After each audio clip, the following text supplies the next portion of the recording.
de viernes. Nos toca estudiar la lección 5 de el Génesis. Y el título es Todas las naciones y Babel. Entonces, cuando ocurrió lo que ocurrió en Babel, había una única nación. Pero de ahí, cuando Dios los dispersó, aparecieron las distintas naciones. Y el relato del Génesis, como el resto de las escrituras, continúa revelando el amor de Dios por sus hijos. O sea, lo que él hizo en Babel, lo hizo por amor. Y es lo mismo que hizo en los días de Noé para cumplir con las promesas del Evangelio eterno. Y el versículo de memoria de nuestra lección hace referencia a lo que Dios tuvo que hacer justamente para impedir que la descendencia de Noé fuera totalmente corrompida y sojuzgada por el desarrollo del plan del príncipe de este mundo. El mismo plan que está desarrollando en nuestro tiempo. Como leemos en Génesis 11:9, por esto fue llamado el nombre de ella Babel, porque allí confundió Jehová el lenguaje de toda la tierra, y desde allí los esparció sobre la faz de toda la tierra.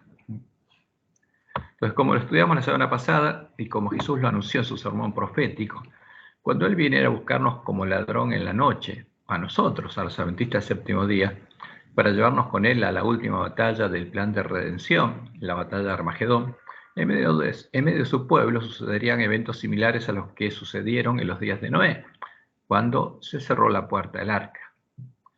Como leemos en Mateo 24:37, más como en los días de Noé, así será la venida del Hijo del Hombre. ¿Y cuál es la relación? Porque ahí los que estaban preparados entraron. Y como dice Jesús más adelante en su sermón, Mateo 25:10, pero mientras ellas iban a comprar, vino el esposo. Y las vírgenes que estaban preparadas, las vírgenes adventistas que estaban preparadas, entraron con él a las bodas y se cerró la puerta, como en el tiempo Noé. ¿A quién se cierra la puerta? A las vírgenes, porque cuando empiece el tiempo de angustia, como Dios le mostró a Elena, la puerta todavía seguirá abierta para el pueblo que aún no había escuchado la verdad.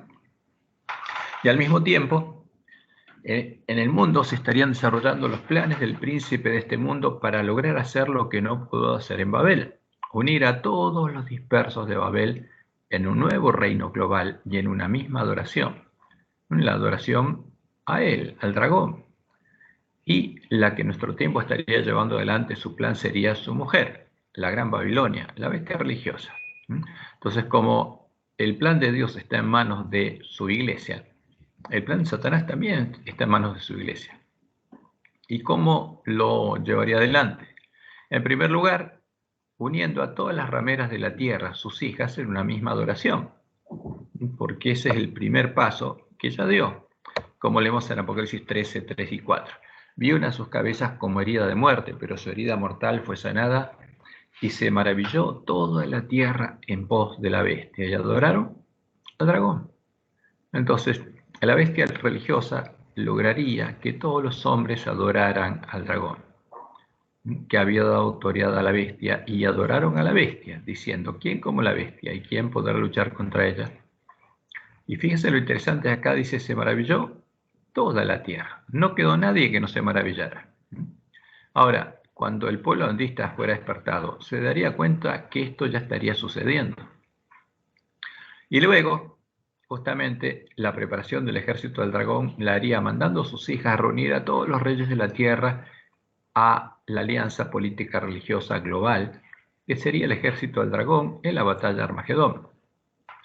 Como leemos en Apocalipsis 16, 13 y 14, y vi salir de la boca del dragón y de la boca de la bestia y de la boca del falso profeta.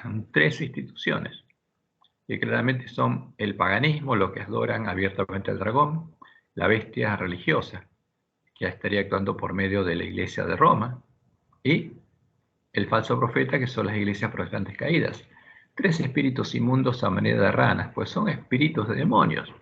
¿Y por qué salen de ellos? Porque son habitación de demonios.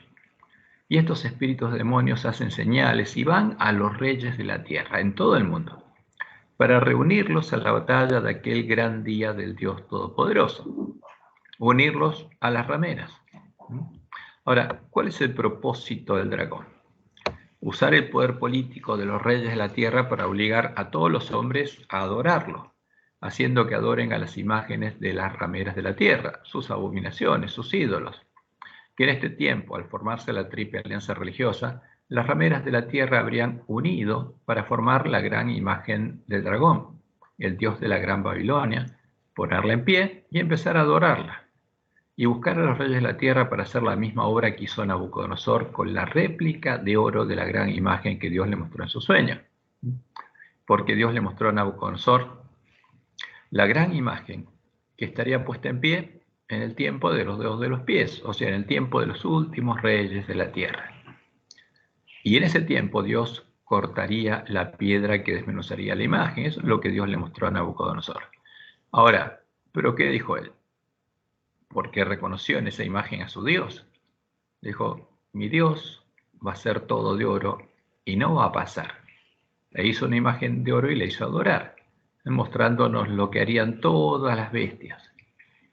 Y los únicos que no adoraron la imagen fueron los 3 compañeros de Daniel, que son el tipo de los 144.000 sellados de la iglesia remanente. ¿Y dónde tuvieron que ir? Al horno de fuego. Ahora, eso se repetiría en este tiempo, porque Dios le mostró a Nabucodonosor lo que pasaría en este tiempo, y él hizo una réplica de esa imagen, le hizo adorar, mostrando lo que harían al final, en el tiempo del fin, cuando esa gran imagen fuera puesta en pie. Obligarían a todos los hombres a adorarla. Como dice Elena, la fuerza es el último recurso de toda religión falsa. Al comienzo se da la atracción, como lo hizo el rey de Babilonia, con el poder de atracción de la música y del espectáculo. Si estas atracciones inventadas por hombres inspirados por Satanás no lograban lograr que esos hombres adoraran la imagen, las hambrientas llamas del horno encendido estaban listas para consumirlos. Lo mismo sucederá ahora. Entonces, ¿qué pasaría cuando, en vez de la imagen de oro, que es una réplica de oro, estuviera en pie la imagen real que vio Nabucodonosor? Se nos obligaría a adorarla, como dice Elena. Lo mismo sucederá ahora. Ahora, por supuesto, el pueblo de Dios no tiene que adorarla. El pueblo de Dios tiene que abrirle los ojos al pueblo que está en Babilonia para mostrarle que ese es un ídolo y que no lo adore y que salga de Babilonia. Pero se nos va a obligar a adorarla. Cuando una ramera se sienta sobre un monte y se forma una bestia político-religiosa, esta bestia hace lo mismo que Nabucodonosor. Como Dios le mostró a Elena de White, esto es lo que hizo la iglesia de Roma cuando se sentó sobre el poder político de la bestia romana, y es lo que va a hacer el falso profeta cuando se siente sobre el poder político de los Estados Unidos, para formar la bestia que subirá de la tierra. En el conflicto de los siglos 496 leemos, cuando la iglesia primitiva se corrompió, al apartarse de la sencillez del evangelio y aceptar costumbres y ritos paganos, perdió el espíritu del poder de Dios. Cuando Balaam empezó a preparar alimento con cosas sacrificadas a los ídolos, Dios no pudo guiarlo y se hizo habitación de demonios. Y para dominar las conciencias buscó el apoyo del poder civil. El resultado fue el papado, es decir, una iglesia que dominaba el poder del Estado, o sea, se sentaba sobre un monte, sobre un poder político, y se servía de él para promover sus propios fines, especialmente para extirpar la herejía, para asesinar a sus hermanos, porque estos apóstatas llegaron a conocer las profundidades de Satanás, por tener la doctrina que creó Balaam, la doctrina de Jezabel. Llegaron a conocer las profundidades de Satanás y empezaron a asesinar a sus hermanos. Y para que los Estados Unidos formen una imagen de la bestia romana, el poder religioso debe dominar de tal manera el gobierno civil que la autoridad del Estado sea empleada también por la Iglesia para cumplir sus fines. Porque el falso profeta se sentará sobre el séptimo monte. Y cuando se uniera a Roma en puntos comunes de doctrina, se habría convertido en la séptima cabeza de la bestia religiosa. Ahora, esto no solo sucederá en los Estados Unidos, o sea, el pueblo de Dios no solo será perseguido en los Estados Unidos, no solo será obligado a adorar a la bestia, a su imagen en los Estados Unidos, sucederá en todos los países de la tierra en los que las rameras de cada uno de esos países, que ya se unieron a la triple alianza religiosa y son representadas por los 10 cuernos de la bestia religiosa, se sentarán sobre el poder político de los 10 cuernos del dragón, para pelear en contra del Cordero y de los llamados y elegidos y fieles de la iglesia remanente. los 144.000 sellados que irán con Jesús a la batalla. Por eso, después de mostrarnos lo que pasaría cuando se uniera la triple alianza, Jesús dice: he aquí yo vengo como ladrón.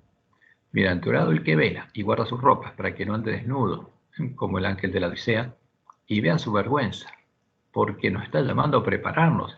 Mientras Satanás prepara su ejército, el pueblo de Dios tiene que prepararse. Y cuando Jesús venga como ladrón, ¿a qué viene? A llevarnos con él.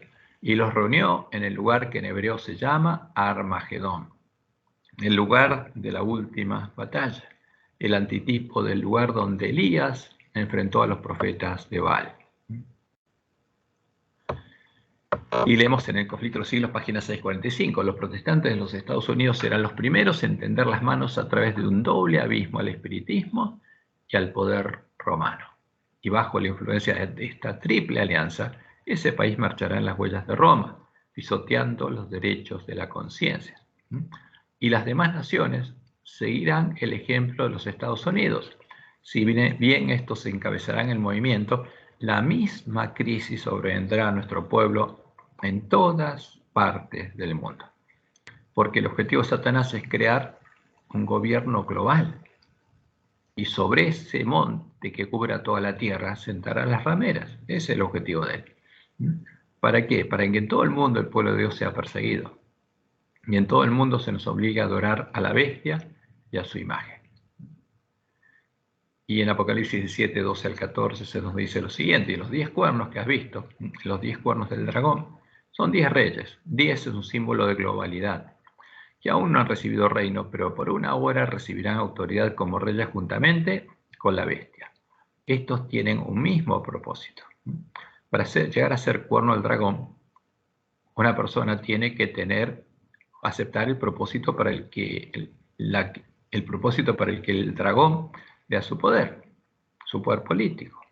Y estos tienen un mismo propósito y entregarán su poder y su autoridad a la bestia religiosa. Pelearán contra el Cordero. O sea, en la batalla, ¿para qué se reúne el ejército del dragón? Para pelear contra el Cordero. Pero el Cordero los vencerá, porque Él es Señor, señores y Rey de reyes. Él es el Dios verdadero. Y los que están con Él son llamados, elegidos y fieles. ¿A quién está llamando Jesús? Al ángel de la Odisea. Los que están con Él antes estaban en la condición del ángel de la Odisea. Eran las vírgenes dormidas que serían despertadas por el clamor de medianoche y se prepararían. Ahora, uno de los hechos más interesantes que podemos ver en este tiempo, cuando están brotando las hojas de la higuera, anunciando que el día de la batalla está a las puertas, es lo que podemos ver en las palabras que pronunció el Papa en forma inmediata a la formación y presentación en público de la Triple Alianza Religiosa, el 27 de octubre de 2011, cuando las rameras salieron por toda la tierra a reunir a los reyes de la tierra. El Papa indicó que el diálogo interreligioso que estaban realizando era para reunir a los dispersos en Babel. Obviamente, para deshacer la obra que Dios había hecho en Babel, dispersando a los paganos, porque se habían convertido en paganos. Entonces, y por eso traemos a colación este tema aquí, porque estamos estudiando lo que pasó en Babel. Entonces, y lo que quería hacer Satanás en Babel, podemos entenderlo claramente cuando vemos lo que quiere hacer el Papa en nuestro tiempo.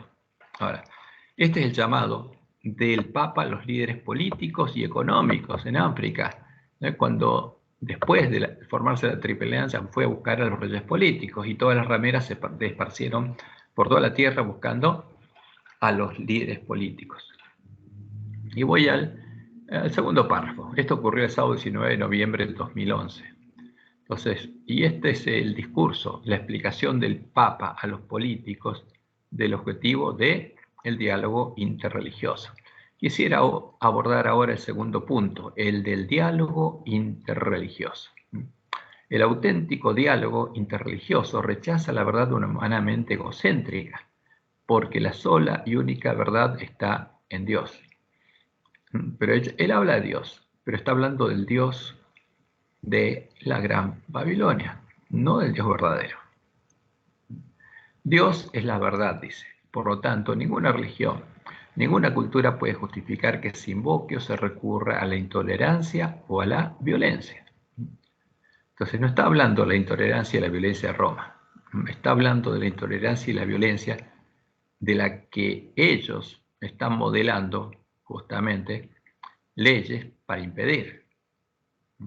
La agresividad es una forma de relación bastante arcaica que se remite a instintos fáciles y poco nobles. Y ahora, fíjense, empieza a hablar justamente de lo que él quiere prohibir.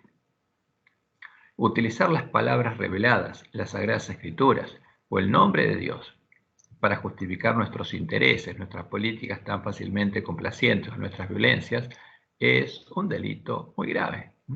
El Papa va a gobernar como el octavo rey en el tiempo de angustia. Y está diciendo que usar la Biblia o el nombre de Dios, justamente que es lo que tiene que usar el pueblo de Dios para predicar su mensaje, es un delito muy grave. Y sigue diciendo, el conocimiento, la profundización y la práctica de su propia religión es esencial para un verdadero diálogo. ¿Por qué? Porque las religiones se unieron en el camino a la paz, reconociéndose unas a otras como adoradoras del mismo Dios. Entonces, si queremos que una persona adore a Dios, dice el Papa, tiene que seguir practicando su propia religión. Entonces, la práctica de su propia religión es esencial para un verdadero diálogo. Este solo puede comenzar con la oración personal sincera de quien quiere dialogar. ¿Y qué significa para él dialogar? Unirse con otra persona de otra religión, que se retire en secreto de su habitación interior, para pedir a Dios la purificación de sus motivos y la bendición para el encuentro deseado. Esta oración pide también a Dios el don de ver en el otro un hermano que debe amar y de reconocer en la tradición en que él vive un reflejo de esa verdad que ilumina a todos los hombres. Entonces, ¿qué él pide el Papa? Poder reconocer en las tradiciones de todas las rameras de la Gran Babilonia. ¿Qué cosa? Un reflejo de el Jesús al que adora, porque él ve en todos los ídolos al mismo Dios. Por eso las rameras de la Gran Babilonia se unieron y unieron a sus ídolos, a sus imágenes, en única gran imagen, porque según ellas, a través de todas sus abominaciones se adora al mismo Dios. Por eso conviene que cada uno se sitúe en la verdad, es el Papa, ante Dios y ante el otro. Esta verdad no excluye y no comporta una confusión. El diálogo interreligioso mal entendido conduce a la confusión o al sincretismo. No es este el diálogo que se busca. ¿Qué dice el Papa? Cada uno tiene que seguir adorando al Dios común a través del ídolo por el que lo adora. Durante décadas, el Consejo Pontificio que lo gestiona establece lazos, multiplica las reuniones y publica regularmente documentos con el fin de favorecer este diálogo. Y acá está la declaración más asombrosa, por la sinceridad del Papa en esta declaración. La Iglesia trata de reparar la confusión de lenguas y la dispersión de los corazones nacida del pecado de Babel. ¿Qué trata de hacer? Reunir a los dispersos en Babel. ¿Para qué? Para adorar juntos, porque quiere hacer la obra que no pudo concluir Nimrod. Esa es la misión del Papa, concluir la obra que no pudo concluir Nimrod, el primer constructor de montes. Como podemos observar, el Papa no tiene ningún problema en reconocer y ver reflejado en todas las tradiciones de la Gran Babilonia y en todos los dioses de las hijas de la Gran Babilonia dispersas en Babel a su Dios. Porque su Dios es el mismo Dios que el de las otras rameras, el Dios de Nimrod, adorado bajo la tradición cristiana de Jezabel. Pero teme que el pueblo de Dios use la Biblia para mostrar que todos esos dioses son ídolos e invoque el nombre de Jehová. Y al comenzar el tiempo angustia, en el fuerte pregón del mensaje del tercer ángel, con la espada de 2 filos que la hirió de muerte, desmenucia la gran imagen a lo que él también llama un delito muy grave.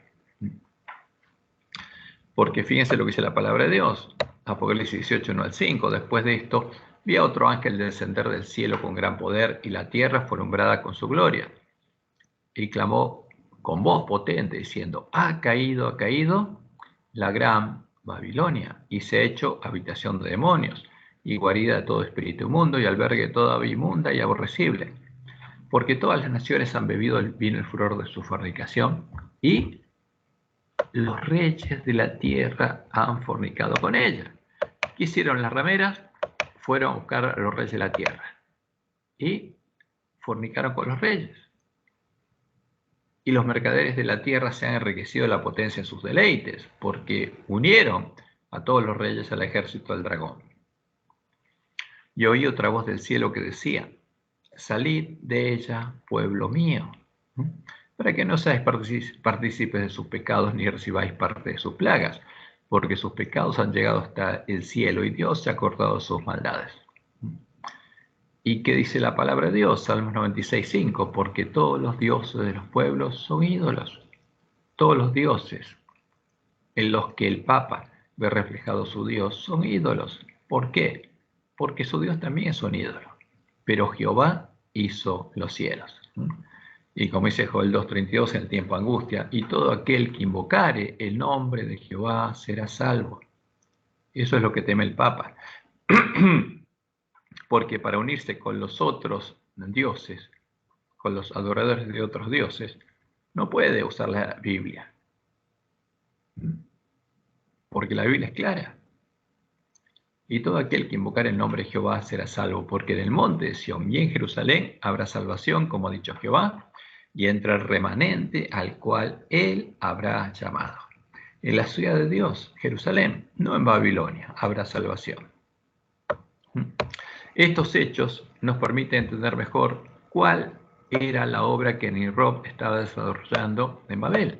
Es decir, ¿qué buscaba construir Nimrod? Que buscaba construir el hombre al que los constructores del nuevo orden mundial llaman el primer constructor. ¿Y cuál era el objetivo de la obra ideada y diseñada por Satanás? Porque el arquitecto no fue Nimrod, fue Satanás. Y a Satanás ellos lo llaman el gran arquitecto del universo. Y la Iglesia de Roma lo llama Jesús. La obra que Nimrod inició y no pudo terminar, y los constructores modernos pretenden completar. Entonces fíjense que los masones llaman, y Roma llaman el gran arquitecto del universo, expresado habitualmente como GADU, que es el nombre simbólico con que se refieren a quién, al dios de Roma, o al dios de Babilonia, como causa primera del universo en ciertas órdenes iniciáticas, o sea, los francmasones, la Rosacruz, la orden martinista, etc. Entonces, al Dios de ellos lo llaman el gran arquitecto del universo. Y la creencia en el gran arquitecto del universo es un principio inamovible dentro de la masonería liderada por la Gran Logia Unida de Inglaterra. O sea, un masón tiene que creer en el gran arquitecto del universo. Pero después, como el Papa lo dice, puede adorar a cualquier ser supremo de cualquier religión, siempre que vea en ese ser supremo a un reflejo del gran arquitecto del universo, como lo hace el Papa. Los masones son libres de creer en el ser supremo que se ajuste a su creencia personal. Después, por medio de su propio esfuerzo personal, conseguirán un reconocimiento más perfecto, una realización más íntima y profunda de este principio. O sea, conocerán al arquitecto del universo, el gran arquitecto del universo, al mismo tiempo inmanente y trascendente, que constituye la base y esencia misma de todo lo existente. Y aquí hay justamente un retablo en la Iglesia Católica donde ellos ponen al Jesús al que adoran, al que tiene en la cabeza la cruz de Malta y el sol, como el gran arquitecto del universo. Fragmento del retablo de la Colegiata de Santa María de Manresa de Perecerra, del siglo XIV. En la parte superior izquierda se encuentra la representación de Cristo portando un compás como gran artífice del universo. Y esto está justamente en el artículo Gran Arquitecto del Universo, donde nos muestran que ese concepto no es masón, es católico. Pero tampoco es católico porque viene de Babel. el arquitecto de todo este sistema, es el príncipe de este mundo. Por eso sabemos que los constructores de montes y las rameras de la tierra adoran al gran arquitecto del universo, que es el ser divino en su unidad, como lo define Roma, la esencia de los seres supremos, adorados por todas las religiones, la esencia, la sustancia de todas las partes de la gran imagen de Baal, incluyendo a Jesús, el que adora Roma, como está representado en estas imágenes católicas del siglo XIV. Y esto nos muestra claramente que 3 siglos después, a principios del siglo XVII, la masonería fue creada por los constructores de Roma, porque los masones no crearon este concepto, lo heredaron ¿de quiénes? De los católicos. Y en este caso, de los jesuitas, siendo guiados por el gran arquitecto del universo, del mismo modo en el que también guió a Nimrod. Pues aquí tenemos algunas de las imágenes. Fíjense, la primera es cómo los egipcios veían a su dios, a la serpiente, porque adoraban abiertamente a Satanás. Después tenemos a Mitra, como lo veían quienes, los medopersas y Constantino, el dios sol invicto, que se le apareció y vio el sol con una cruz en el medio, símbolo el sol de el dios padre de la Gran Babilonia, y la cruz, símbolo de los hijos. Entonces, lo que vio es un dios hijo. Y ese símbolo es el que introdujo la iglesia a Roma. Y después tenemos el símbolo del ojo que todo lo ve, del piramidión de los egipcios, al que Roma llama el dios de la Trinidad. Y la última imagen es justamente es el símbolo del gran arquitecto del universo. ¿Quién es? Ese ojo que todo lo ve, el dios de Egipto, el dios de Roma. Y abajo tenemos las imágenes de ellos. Después en el centro tenemos un templo donde se adoran el sol, la luna y las estrellas, porque ese es el templo del dios de la Gran Babilonia. Y finalmente tenemos el monte en que ellos dijeron que iban a construir en el orden mundial para adorar a su dios. Y la última imagen es donde ellos, los masones, expresan que su objetivo es preparar ese monte que cubra toda la tierra para que su dios, el gran arquitecto del universo, venga a reinar a la tierra. Entonces vemos que lo que hacen los masones y lo que hacen los católicos es lo mismo. Simplemente es una logia creada por los jesuitas para encargarles la formación de los estados sobre los cuales se van a centrar las rameras. Pero todo depende del mismo gran arquitecto del universo. Entonces, ¿cuál es su objetivo? Como ellos y Roma lo muestran en sus imágenes y símbolos, su misión es preparar el camino para que Satanás, el gran arquitecto del universo, venga a reinar a la tierra, en el antitipo de que de Babel. Cuando ellos logren lo que no logró Nimrod, Satanás va a venir a reinar a la tierra. Y por supuesto, esta es la misión contraria a la misión que Dios le dio al pueblo adventista. Porque el pueblo adventista le tiene que preparar el camino al Dios verdadero. Y los otros, a Satanás. Ahora, por eso vamos al relato de lo que ocurrió en el diluvio, viendo lo que está pasando en este tiempo. Porque tenemos que relacionar justamente las dos cosas, porque lo que ocurrió en el diluvio es un tipo, es verdad presente para nuestros días.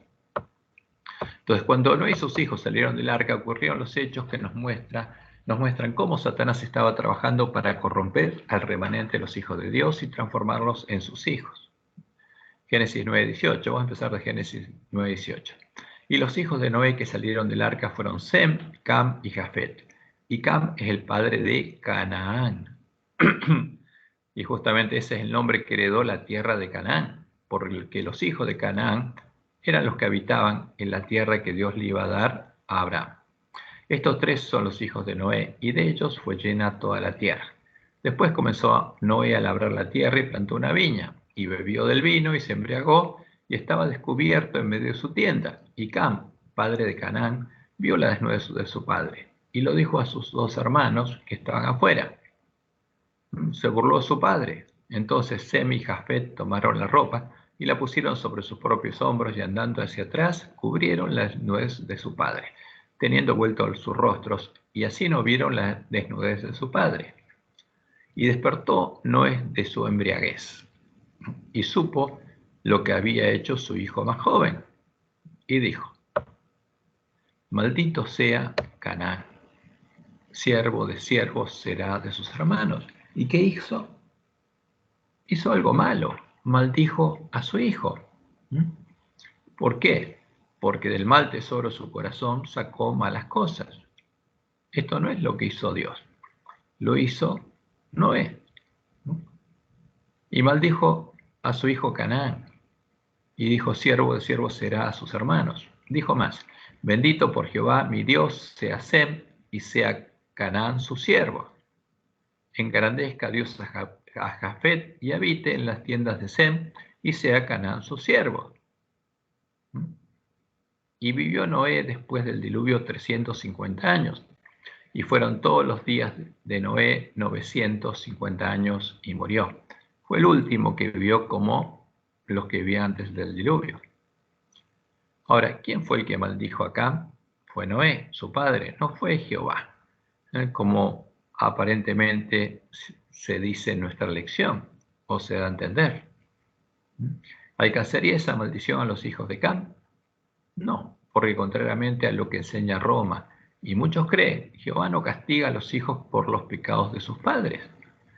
Nosotros no heredamos el pecado de Adán ni el pecado de nuestros padres. No heredamos una naturaleza pecaminosa que tiene pecado.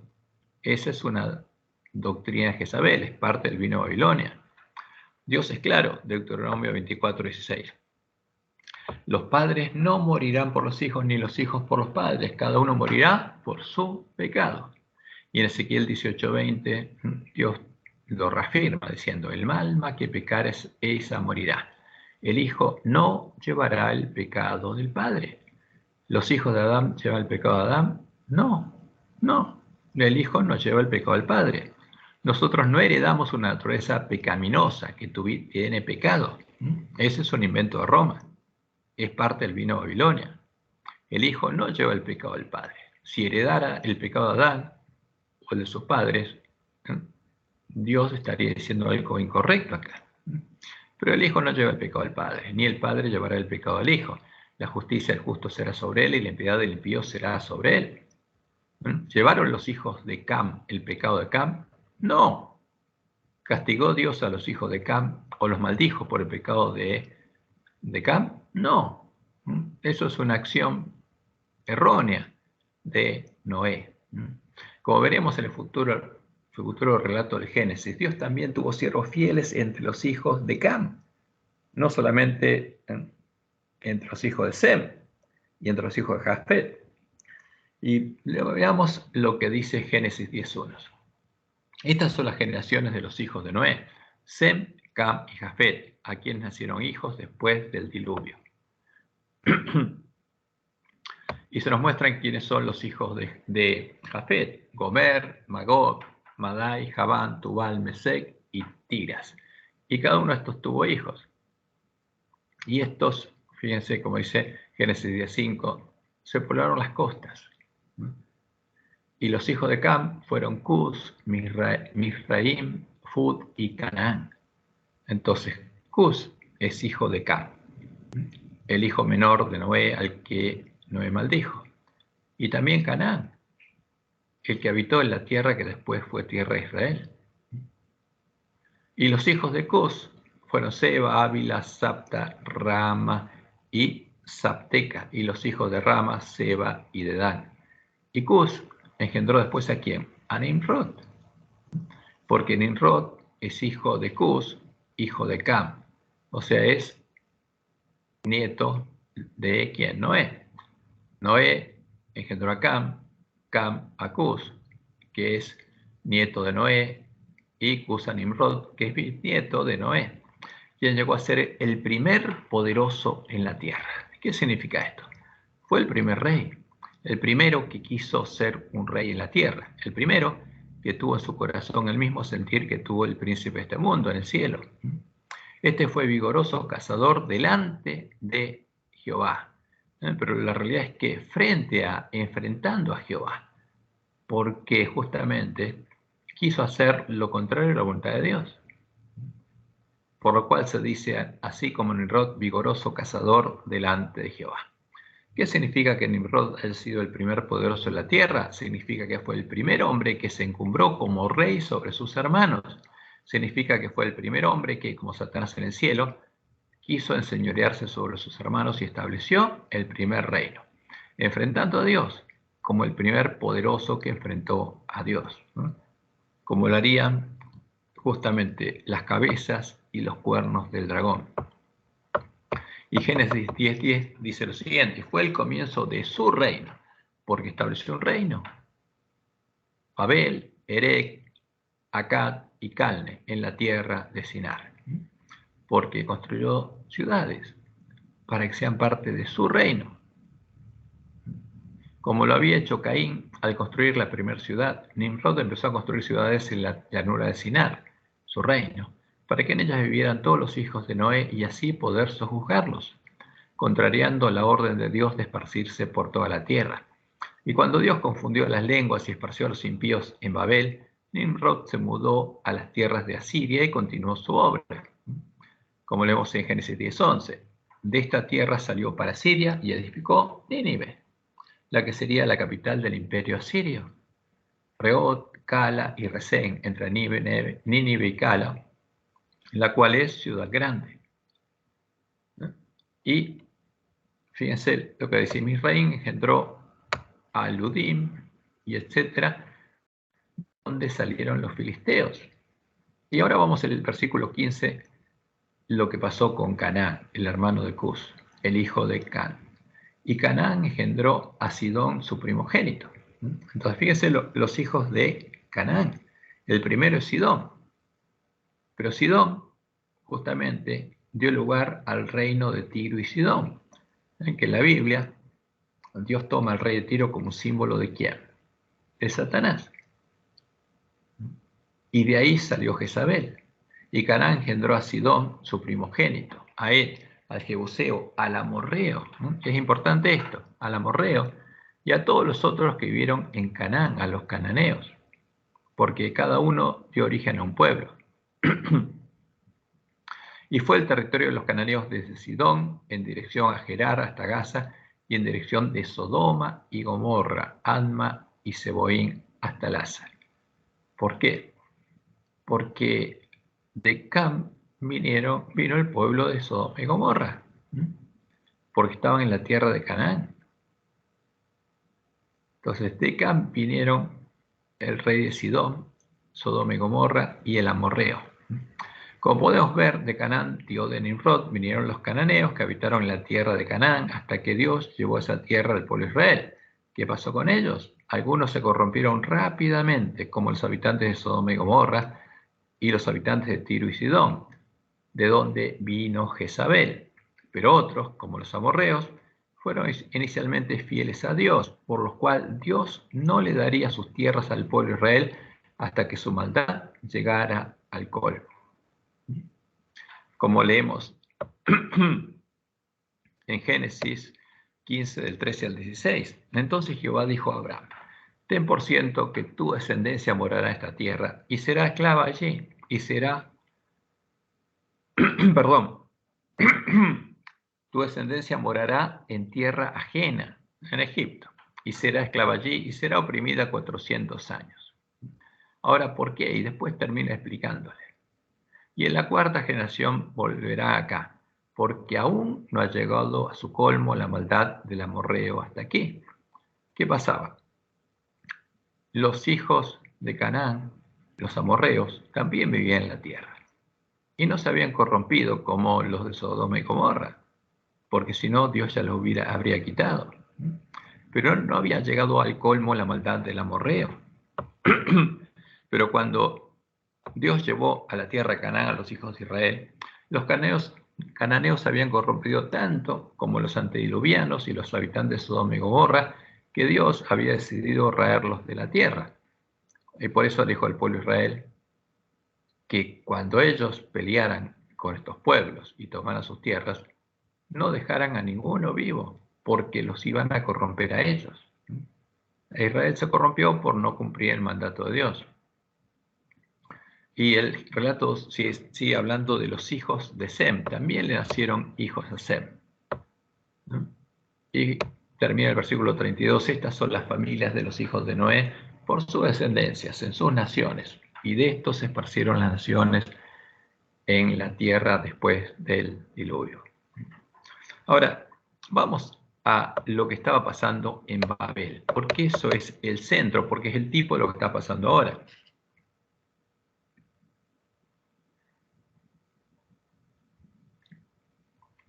¿Qué ocurrió en Babel?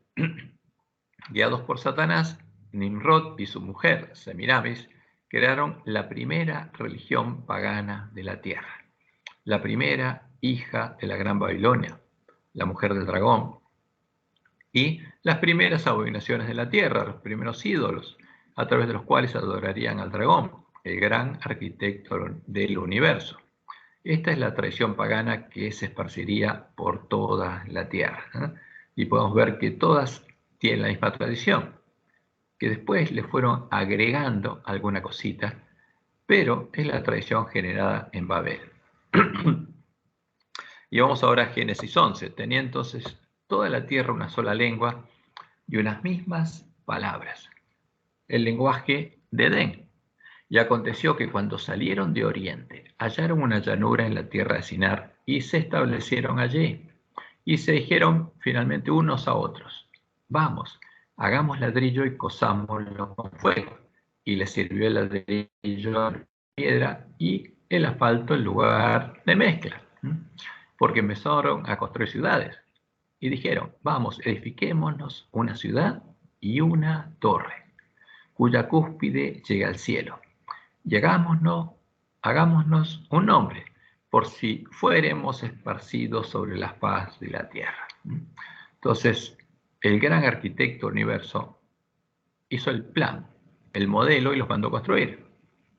¿Qué tenían que construir? Ciudades, porque Nimrod empezó a construir varias ciudades, empezando por Babel, que era la capital de su reino, y una torre, cuya cúspide llega al cielo.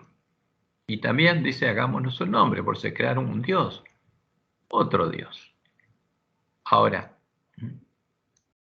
¿qué significa? Como podemos ver que hicieron todos los paganos dispersos en Babel, en todos los lugares a los que llegaron, y podemos ver en los sigurat que construyó Nimrod en la Mesopotamia. La torre de Babel era un templo que unía la tierra con el cielo. No era una torre común, no era una torre para habitar, era un templo. ¿Por qué? Porque iban a adorar a su nuevo dios ahí, en cuya cúspide Nimrod, el sumo pontífice de la nueva religión, porque había un puente con el cielo. Ahí viene el nombre pontífice, porque es un nombre pagano, creado por Nimrod, porque él se declaró el sumo pontífice entre el pueblo y los dioses. Entonces, en cuya cúspide Nimrod, el sumo pontífice de la nueva religión, se comunicaría con el dios Sol, que descendería a su cúspide para encontrarse con él. A ver, fíjense, vamos acá la descripción de lo que pasaba en los sigurats. Los sigurats fueron grandes monumentos religiosos con forma de pirámide escalonada de varios niveles, construidos en el antiguo valle de Mesopotamia y al oeste de la meseta iraní. Hay 32 sigurats conocidos en Mesopotamia y sus alrededores. 28 de ellos están en Irak y 4 en Irán. Entonces, algunos de los sigurats más importantes son el sigurat de Ur, cerca de Nasiriyah, Irak, etc. Ahora, ¿qué eran estos? Monumentos religiosos. El sigurat era una estructura piramidal construida en niveles que se retranqueaban sobre una plataforma rectangular, ovalada o cuadrada. El núcleo del sigurat se componía ¿de qué? De ladrillos cosidos al sol. Como vimos en la Biblia, la Torre de Babel lo hicieron con ladrillos cosidos, cosieron ladrillos. Y el sigurat, su núcleo, estaba compuesto de ladrillos cosidos y el exterior de ladrillos de barro. El revestimiento se acristalaba a menudo en diferentes colores y podía tener un significado astrológico. En ocasiones se grababan los nombres de los reyes en estos ladrillos, como podemos ver que hizo Nabucodonosor en Babilonia. El El número de niveles variaba entre 2 y 7, con un santuario o templo en su cima. Se accedía a este santuario mediante una serie de rampas en un lado de Sigurat o mediante una rampa en espiral desde la base. También se llamaba colina del cielo o montaña de los dioses. Entonces, ¿qué era la Torre de Babel? Era un templo para adorar a los nuevos dioses paganos que ellos habían creado. Entonces, aquí tenemos, por ejemplo, el Sigurat de Ur, de donde salió Abraham, porque su padre era idólatra y se llevó sus ídolos. ¿Y a quién adoraban en Ur? A la reina del cielo, a la diosa Nanar. El templo de la ciudad de Ur, quizás el más grandioso, fue construido en honor de la diosa Nanar, símbolo lunar. Se componía de varias terrazas superpuestas con el templo propiamente dicho en su cúspide. O sea, como todos los sigurat y como todos los templos paganos. La mayoría de los historiadores sostienen que el sigurat era concebido como una especie de puente entre el cielo y la tierra. De ahí viene el nombre pontífice. Un punto físico por el cual los mesopotámicos creían se manifestaban las voluntades de los dioses. Su estructura piramidal también podría haber evocado a la montaña primordial que formaba parte de los mitos de la creación sumeria. Y lo interesante es que también podemos observar en los monumentos constituidos desde esa época que todos los esparcidos de Babel conocían el modelo de la ciudad y de la torre que estaban construyendo y lo utilizaron en la construcción de sus propios monumentos, sus templos que unían el cielo y la tierra. Porque todos hicieron el mismo templo. Todos ellos son pirámides escalonadas, mostrándonos que el modelo inicial era ese. La Torre de Babel era una pirámide escalonada en cuya cúspide se adoraría al dios Sol, el dios de Babel, o a la diosa Luna, Nanar, la reina del cielo, o a las estrellas del cielo, los dioses hijos del dios Sol y la diosa Luna, porque ahí fue hecha la bandera negra de los paganos. Fíjense, acá están los templos de diferentes lugares. Una pirámide escalonada en Saqqara, en diferentes lugares de Asia, de África, de América, de Oceanía, en todos los lugares, todos los dispersos hicieron el mismo tipo de templos.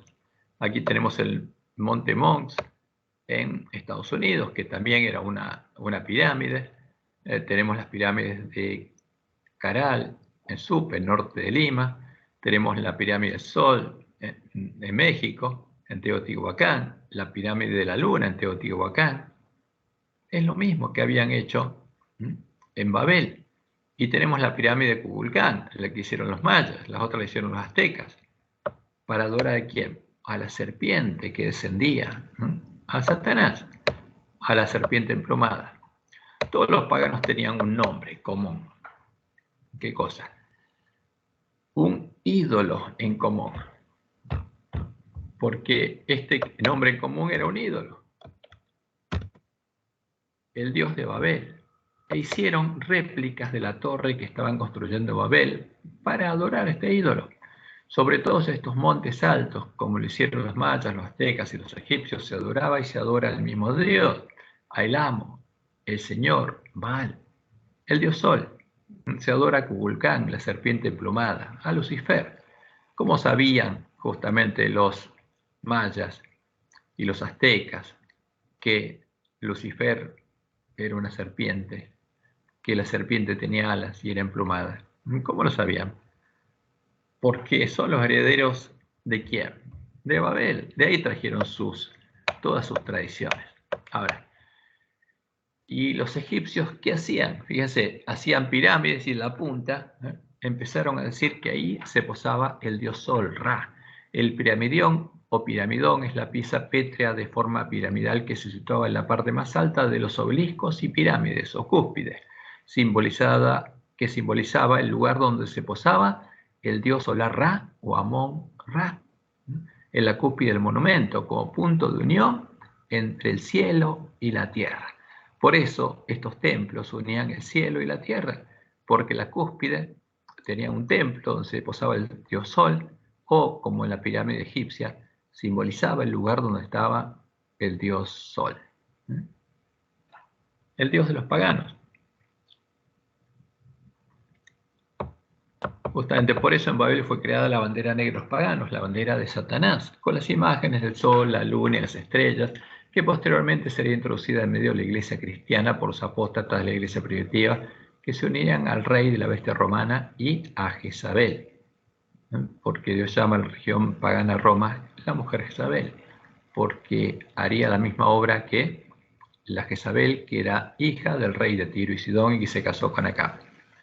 Y leemos en Primeros Escritos, páginas 211 y 212. Esto me fue presentado de la siguiente manera.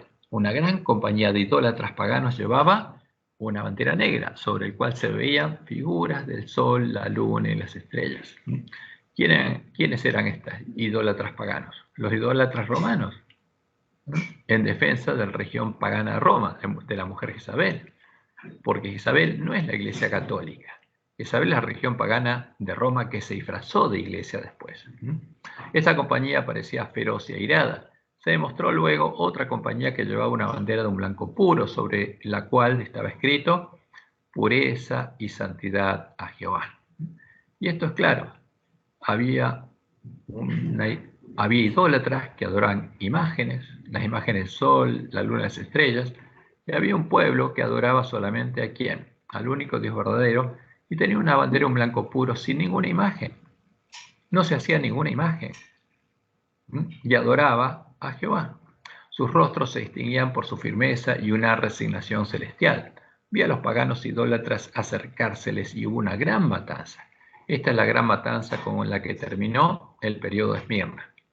Vi a la compañía de idólatras consultarse. Al no lograr que los cristianos cediesen, convinieron en otro plan. Los vi arrear su bandera y acercarse luego a aquella firme compañía de cristianos y hacerles propuestas. Este es Constantino. Entonces vi a muchos que arriaban la bandera y se unían con los paganos. Estos son los apóstatas que se unieron a Constantino.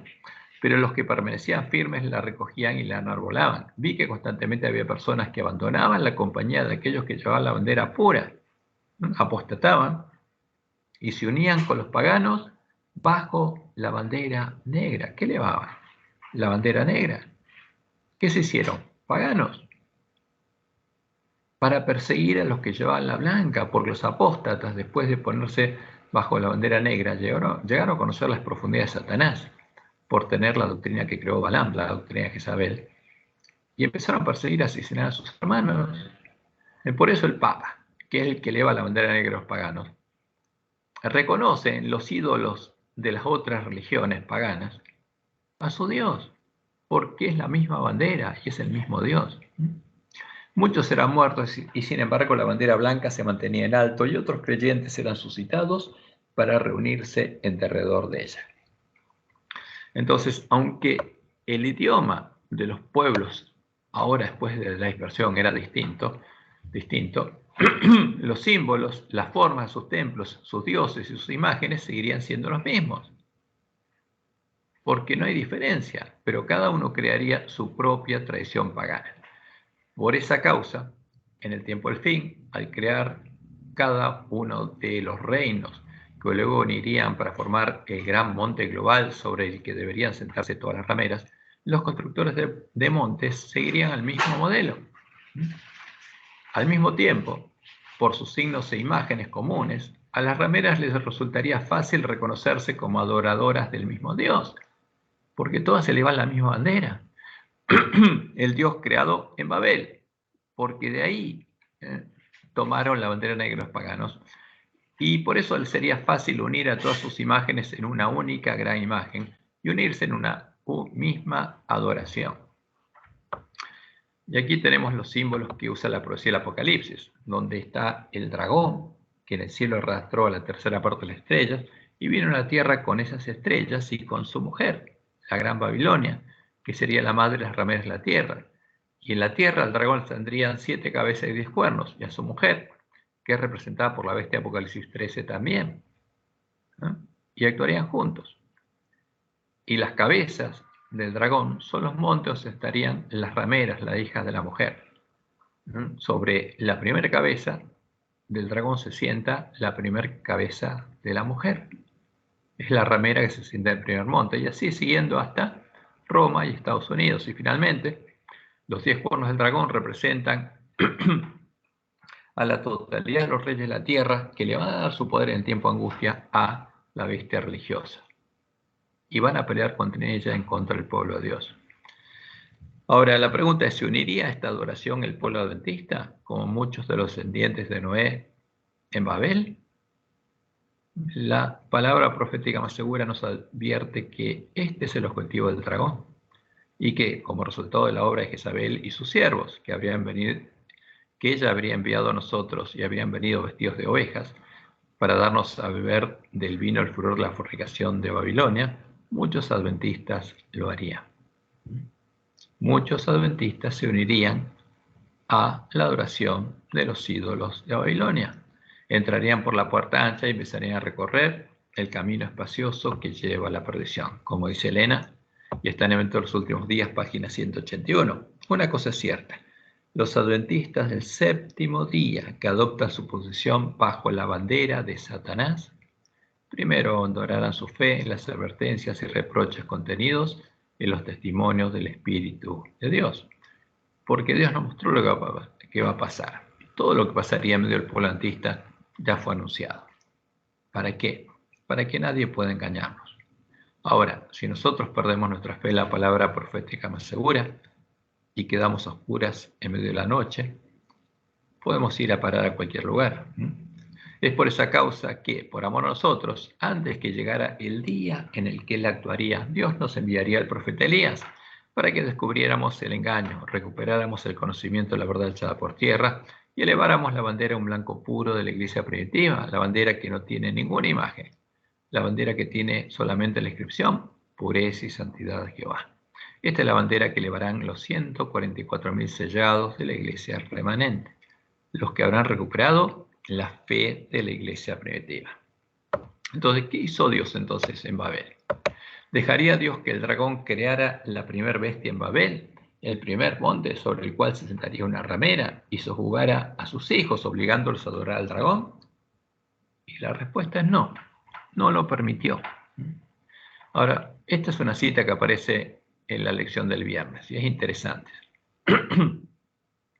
Está en Patriarcas y Profetas, páginas 112 y 113. Decidieron construir allí una ciudad y en ella una torre de tan estupenda altura. Estas empresas fueron ideadas para impedir que la gente se esparciera en colonias. ¿Qué quería Dios? Que se repartieran por la tierra. ¿Y quién se opuso a esto? Nimrod, el que quiso establecer su reino. Dios había mandado a los hombres que se diseminaran por toda la tierra, que la poblaran y que se enseñorasen de ella. Pero estos constructores de Babel decidieron mantener su comunidad unida en un solo cuerpo y fundar una monarquía, el reino. ¿Y quién era el rey? Nimrod. Una monarquía que a su tiempo abarcara toda la tierra. Así su ciudad se convertiría en la metrópoli de un imperio universal. Esto es lo que quería Nimrod, esto es lo que quería el gran arquitecto del universo, lo que quería Satanás, pero no pudo hacerlo en el tiempo de Nimrod, y buscaría hacerlo ahora, está buscando hacerlo ahora. Su gloria demandaría la admiración y el homenaje del mundo y haría célebres a sus fundadores.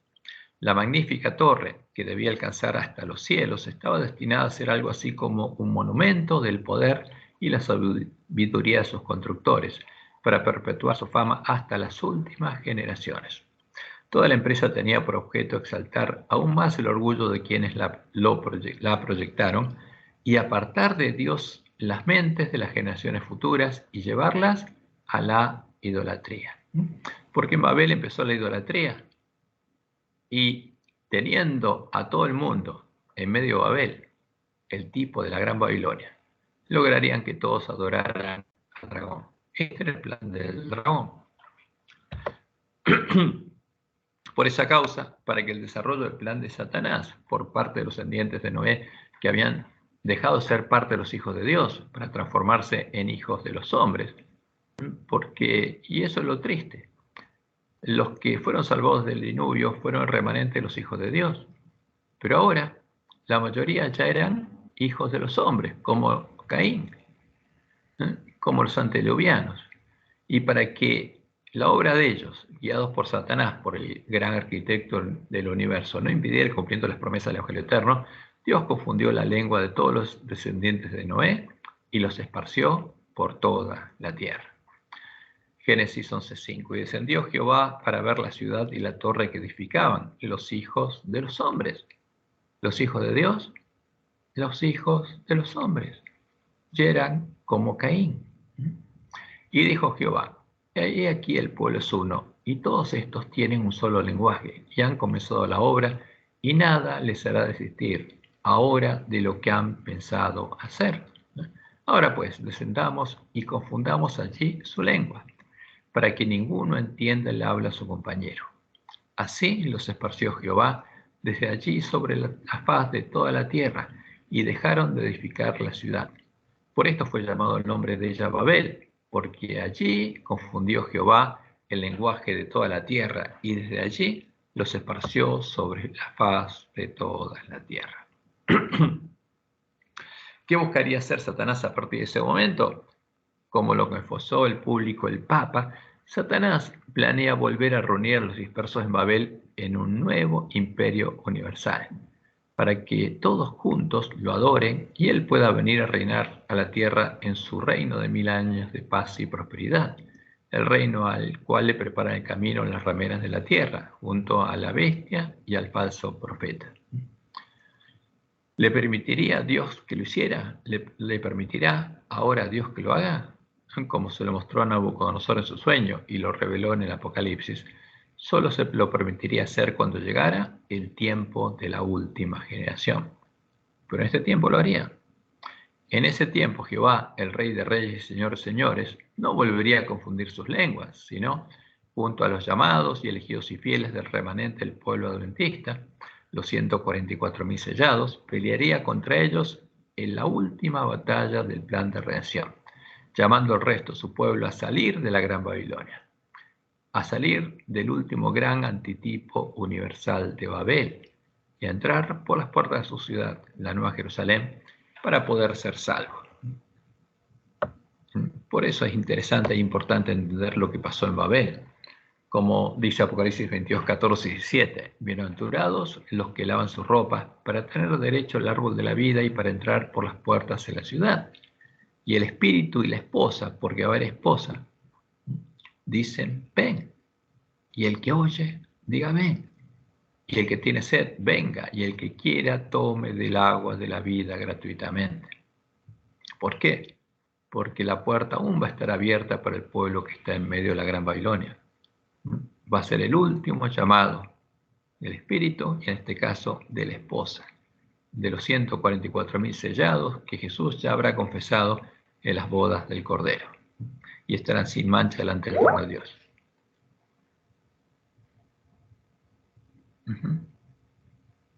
Bienaventurados los que guardan sus mandamientos. Y el privilegio de estar siendo llamados a participar de esta obra es nuestro. Esta es la misión a la que fue llamado el pueblo adventista. Por eso, justamente, es importante que nosotros entendamos esto y entendamos lo que están haciendo la bestia y el falso profeta, para no unirnos a ellos y para hacer la obra que Dios nos dio. Como él dice, bienaventurado el que lee y los que oyen y guardan las palabras de la profecía, porque son los que le van a preparar el camino ¿a quién? A la segunda venida de Jesús. Y por supuesto, no se van a unir a la bestia y el falso profeta.